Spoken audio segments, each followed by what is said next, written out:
area here is Paul Vershuuren. Paul is an engineer by trade, but he's found that his true passion lies in reverse engineering humans to understand why we do the things that we do, how we can put a man on the moon and yet still be novices of our own emotional intelligence. Paul's story is called The Day God Handed Me a Mirror. Please welcome Paul Vershuuren.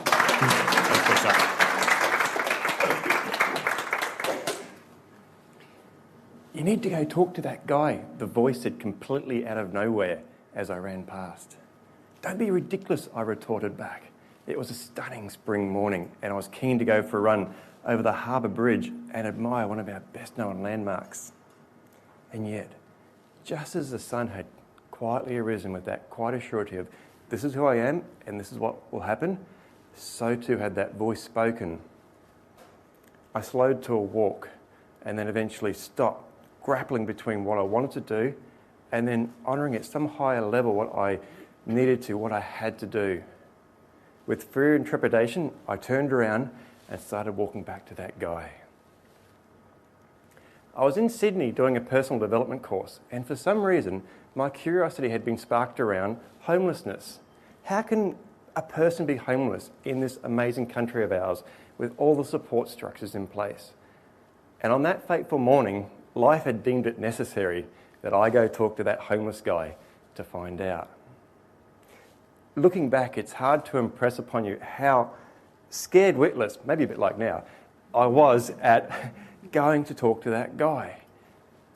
And yet, as I approached him, it felt like for an instant, life made it easier. My fear was here and my courage was here, but for a moment, my courage popped above my fear. Can anyone relate to that sort of story? Yeah. I hesitated. And faster than the doors in Maxwell Smart's tunnel slamming shut, so did my window of opportunity. I went over and sat on this park bench, stuck.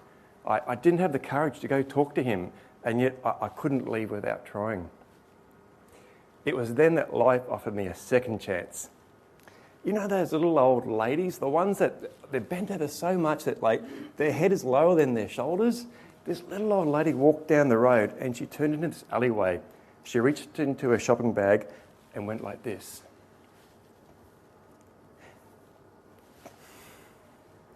And all the birds flew down and ate the seed that she threw. You know, the concept of people feeding local wildlife is not that uncommon. But on that morning, it took me back to a verse that was hammered into me at Sunday school in my youth. God cares so much for the birds. How much more do you think he cares for us? I finally got my boost of courage. I took a great big sigh and walked over to the guy. He was asleep in this alcove with his back to me. There were cigarette butts all over the floor and the obligatory cardboard box asking for money for food and accommodation. You hypocrite, I judged him. You ask for money and yet you're just going to blow on cigarettes. Why should I support your addiction? It was time to finally say something. Hello, I whispered, just louder than a pin dropping in a library. Nothing. Hello, I whispered, just louder than 2 pins dropping in a library. Still nothing. That's it, the monkey on my back screamed, let's get out of here. And yet I hadn't honoured myself, so I finally said hello, loud enough for him to hear. He awoke and we spoke a little bit. I asked him, are you trying to find a job? Oh, well, yeah, it's pretty tough out there, he responded, not half-committedly. Liar, I judged him. You can always get a job if you try hard. The personal development course I was doing had a free introductory evening, and I asked him if he'd like to come along to attend. He agreed, and we set up a time and place to meet in a few days' time. But as he said yes, I realised I didn't want him to show. What if he came and he stunk? What if he came and the person next to him didn't sign up because I was the idiot that brought this stinky homeless man to the course? I said goodbye and made to leave, and as I did, I looked down and noticed the cigarette butts again. They were all different. He hadn't bought a packet. He'd picked up all the butts off the floor and taken that one last drag. I ran back to the hotel with this tears streaming down my face at the realisation of what a complete and utter, and you put the word in, I'd been.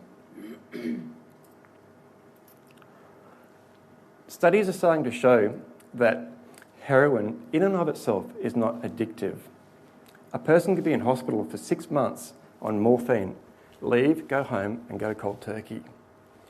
It's the lack of connection, self-worth, self-esteem, of love that drives people to heroin to numb that pain. I found out a few days later that John, that was his name, was a heroin addict. And how I showed up with my self-righteous arrogance had only condemned him to further isolation and that needle in his arm.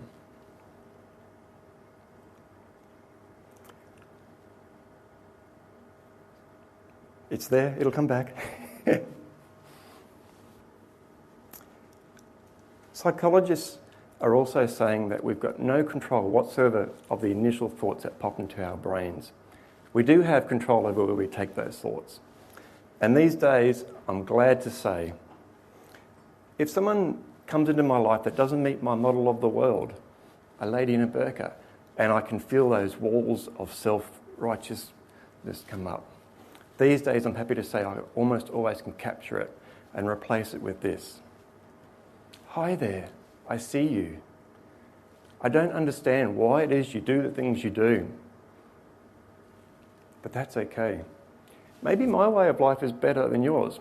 Maybe your way of life is better than mine. Maybe it just doesn't matter. But I'm keen to learn, to seek to understand you just the way you are.